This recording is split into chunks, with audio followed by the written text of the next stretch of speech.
first act in the Bible is Cain kills Abel. We're violent. I think it's part of us, and I think that we try to push it down. I've seen three. I had three children. It was always 2 against 1. It was never the same ones. It would change, but it depended on the situation. Yeah, no, I think this is a point that he's making. But I think he wants to say that we human beings have a capacity to overcome this, maybe not once and for all time. The animal kingdom did not write the book of Genesis. And the book of Genesis is itself very dialectical. There's sibling rivalry everywhere. I mean, it's as if the author, the editor of the book of Genesis, how can I start this whole Bible thing off with a bang? I'm going to touch everybody's experience, sibling rivalry. But you know what? I'm also going to suggest the antidote. The antidote happens at the end. When Joseph says to his brothers, you meant it for evil, but God meant it for good. You had malevolence in mind, but this turns out to be part of God's plan. There is something higher here as well. So I would say no cow ever came close to writing that thought, which means that we human beings, are extremely complex, but have capacity. I think the book is soberly realistic, but also hopeful, if only. That's what my coach used to say about my fastball. If only. So my question is about hope. Is it wishful thinking, or is it illusion, or is it reality? Well, that's the question. Certainly there have been high watermarks in societies. After all, we do express in a variety of ways empathy for our fellow human beings. We are able to reach out to one another. We're able to transcend some of our limitations. We're able on Yom Kippur, and the rabbis say the gates of repentance are always open, able to face our weaknesses and to make some steps in the positive direction. So I think hope is possible. Look, we talked about hope from time immemorial. Let's suppose we asked ourselves the question, can we make a 5-sided square? Let's work on it for a while. How long might it take? A couple hundred years at most for us to all agree you can't do it. So give up wanting to make a 5-sided square. We're still talking about hope. Either we're totally deluded, or there are some capacities, maybe not messianically to transform the whole thing, but in terms of human relationships, social interactions. We wouldn't be talking about hope unless we had either we're deluded and we just decided we're going to do it anyway, even though there's no hope. But somebody would say, wait a minute now, you're doing this because there's no hope? You must feel there is some. So, there's no blueprint, but there are certainly tracks in the sand, so to speak. So here's what I'd like to do today, because I think what I said a few minutes ago is true, that really the thesis is quite simple up to this point. There are lots and lots of mechanisms that are behind the creation and the preservation of violence. And he talks about them, so many of them.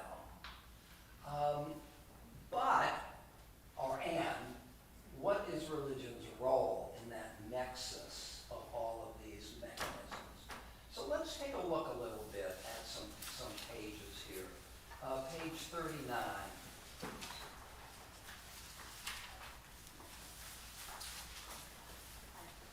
So this is, every now and then he stops for a little summary. So after the space on page 39, we can now answer the question of the relationship between religion and violence, as well as that of the dual nature of human beings, capable of great good but also of great evil. We are good and bad because we are human. We are social animals, and we live, survive, and thrive in groups. Within groups, we practice altruism. So let's point to, at least, or identify the mechanisms as they come along. Altruism. Between them, within groups, we practice altruism. Between them, we practice aggression. Religion enters, and he talks about altruistic evil, where we're trying to do something good, and in trying to do it, we do something bad. We want to help our group, and one way of helping our group is to assault the non-group. Okay? Altruistic evil. So within groups, we practice altruism, what he calls reciprocal altruism. So we now have two of his technical terms. Reciprocal altruism is altruism within a group. And altruistic evil is trying to serve the group by doing something bad to somebody seen as our enemy. Within groups, we practice altruism. Between them, we practice aggression. Religion enters the equation only because the equation pre-exists religion. Just to say it oversimply, right? That's what he seems to be saying by entering the equation. Religion enters the equation only because it is the most powerful force ever devised for the creation and maintenance of large-scale groups by solving the problem of trust between strangers. The larger the group, the more some of us are going to be strangers to others. I'm not strangers to my kids, but if I go to a baseball game, there are a lot of strangers around. And if one of them acts a little suspiciously, I have my hackles up. I mean, I feel threatened by a stranger who is acting strangely. Religion enters the equation only because it is the most powerful force ever devised for the creation and maintenance of large-scale groups by solving the problem of trust between strangers.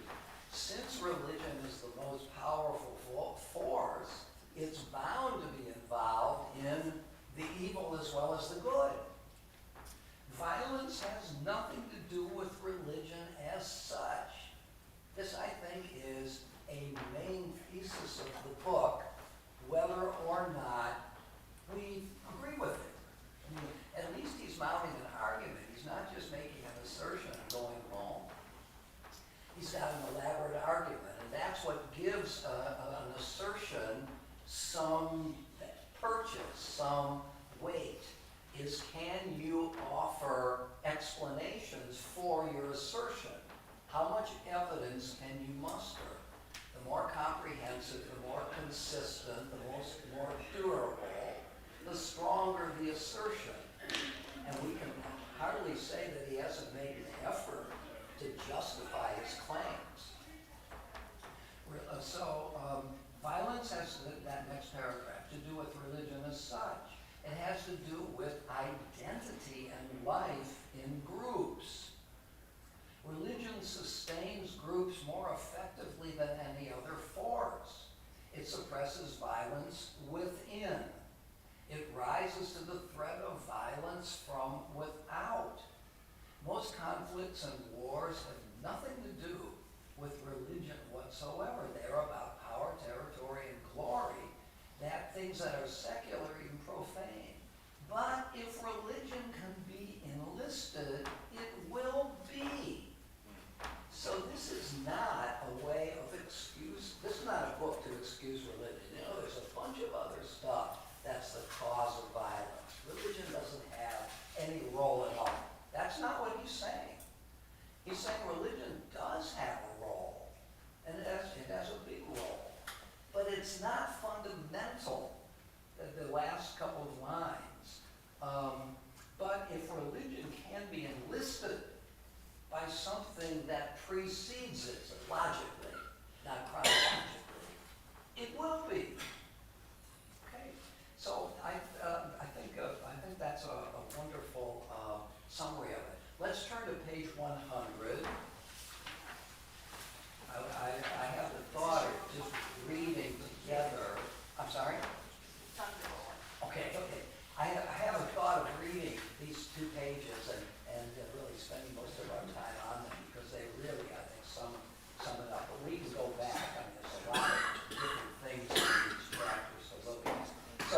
page 100 after the space anchor. We can now sum up the argument.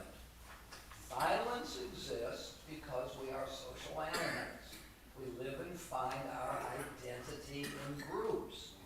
And groups conflict, one might say, because of the scarcity of resources. They fight over the same resources, food, territory, and other goods. That's our nature. So, I mean, that's an important claim. He's trying to talk about the essence of being human. Now, one can deny this, because this is an essentialist argument. There are essences. And we might think we want to make an argument that over time, what it means to be human changes. That the essentialist argument is false. One could try that out. He's assuming essentialism. You see what I mean by essentialism? Human nature is a constant, however you define it. So this is one way in which one could attack this book if one wanted to. So we live and find our identity in groups, and groups conflict. They fight over the same and so on. That's our nature, and it leads to all that is best and worst about us. Our altruism toward other members of our group, and our suspicion and aggression toward members of other groups. Religion plays a part in this only because it is the most powerful source of group identity the world has yet known. That's a big claim, isn't it? And I think of a very enticing one.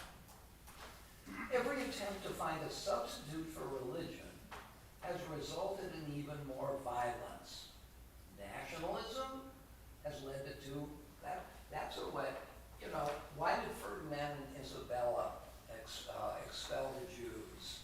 Because they felt that religious pluralism, many religions in one society, inhibits group solidarity. So you get rid of the whatever you are, and you're likely to have more coherence.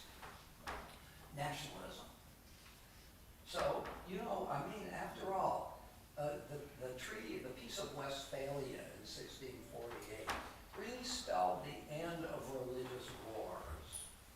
And Europe became tired of religious wars and wanted to substitute something else for it. And what was sanctified at the Peace of Westphalia? Nationalism.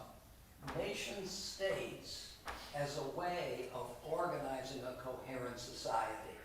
And look what he says here. So much for nationalism.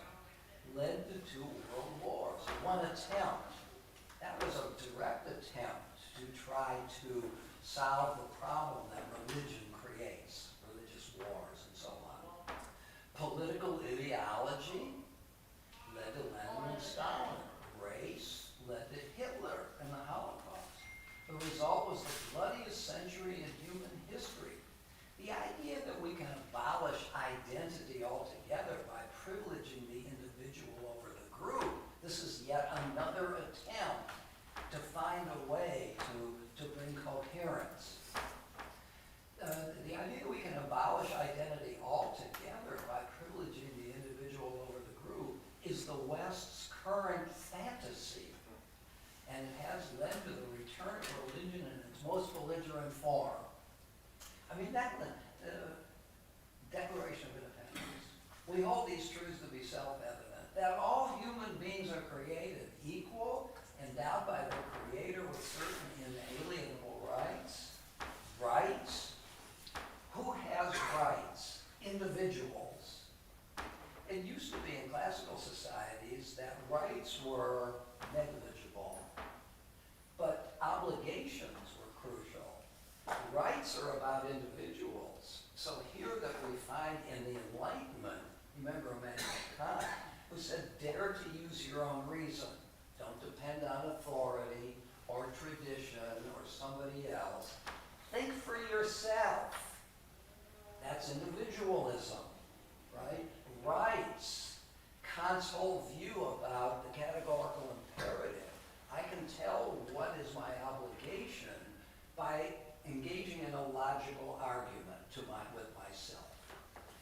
I want to lie, would I be willing to universalize lying? And if I can't do it, then lying is wrong. This is all dependent upon the individual. So that what the Enlightenment was another attempt to solve the problem of violence by giving rights to individuals. And here's what he's saying here. The idea that we can abolish identity altogether by privileging the individual over the group is a West current fantasy, and it has led to the return of religion in its most belligerent form. So 4 centuries has led us in a complete circle back to where we were in the last great era of religious war. All these purported solutions to the awful savagery of the religious wars of the 16th and 17th century have led to dead ends themselves. Group identity need not lead to violence, but there is a mutant form, pathological dualism. This is one of his devices that he's identifying, that divides the world into 2. Our side, the children of light, the other side, the children of darkness. If there's evil in the world, it's because of them, not us. This mode of thinking leads to some of the worst crimes in history because it causes people to demonize their opponents, see themselves as victims, convince themselves that evil committed in a good or sacred cause is justifiable, even noble. If there are internal resistances to such murderous and suicidal simplifications, they can be overcome by the invention of the scapegoat. And again, one of his, the things, methods, devices that he has identified. Paranoia will do the rest. This is the politics of hate. And large parts of the world in the 21st century are awash with it. And much of it is religious.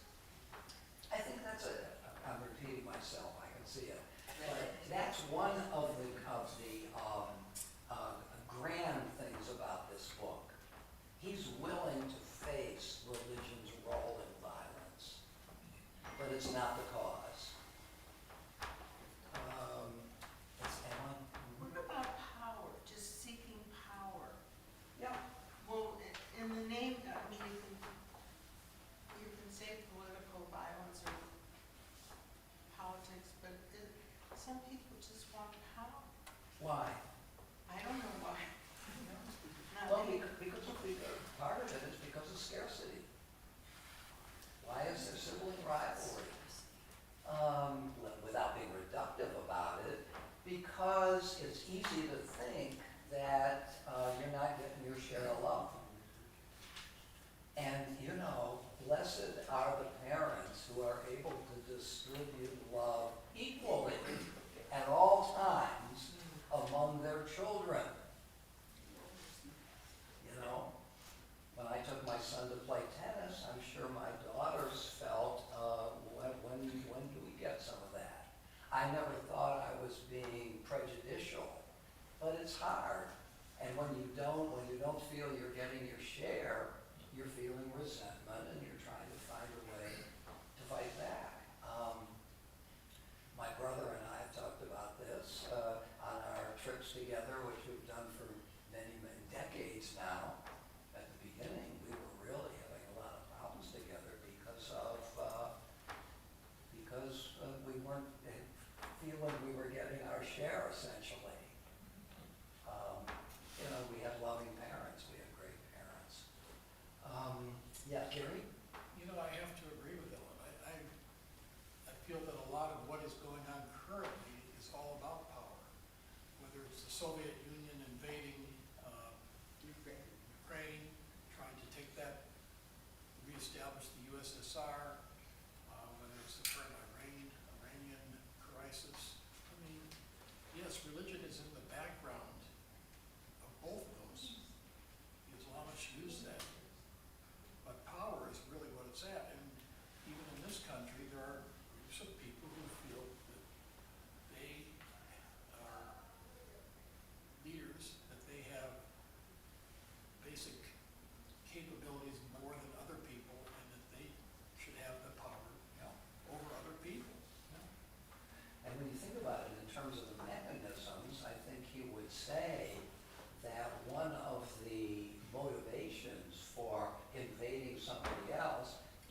bring unity to your own group. You know, rally around the flag. This is a mechanism of time immemorial for leaders, especially who feel vulnerable to, I mean, I can't think of a modern example, but that's tongue in cheek, to engage in a foolish war and claim, well, we have to rally Oh, around the flag. can't imagine. Can't imagine we could do things. And, you know, power has its uses in terms of some of the mechanisms of society. The hatred of the other unifies societies to some degree. Linda? I have a question back in the earlier paragraph about the idea that we can abolish identity by privileging the individual over the group is the West current fantasy, and it has led to a return of religion in its most belligerent form. I don't see what the connection is here. How has this abolishing identity and privileging the individual, how has that led to, how he's implying a cause and effect here, and I don't. Right. I don't get that either. Does somebody have something to say about that? No, I think it's a good question. Shelley? No, I thought I saw your hand. Arthur? Well, in support of what you just said, you know, the whole point of democracy is the idea that if individuals can bring their problems forward, they're more likely to have everybody's problems addressed. So e pluribus unum is out of many one. So e pluribus unum is not out of many. It's a path towards unification. He's criticizing it, saying that somehow, I think the religious argument against individualism is that it shatters the religious community into little bits, and then you dissolve the cohesion. But he's saying here, the idea, I'm on page 101, 6, 7 lines down, the idea that we can, this is what Linda's question is, the idea that we can abolish identity altogether by privileging the individual over the group is the West current fantasy, and it has led to the return of religion in its most belligerent form. So how does privileging, this is your question, the individual, how has it led to, did you have a comment? Well, I think that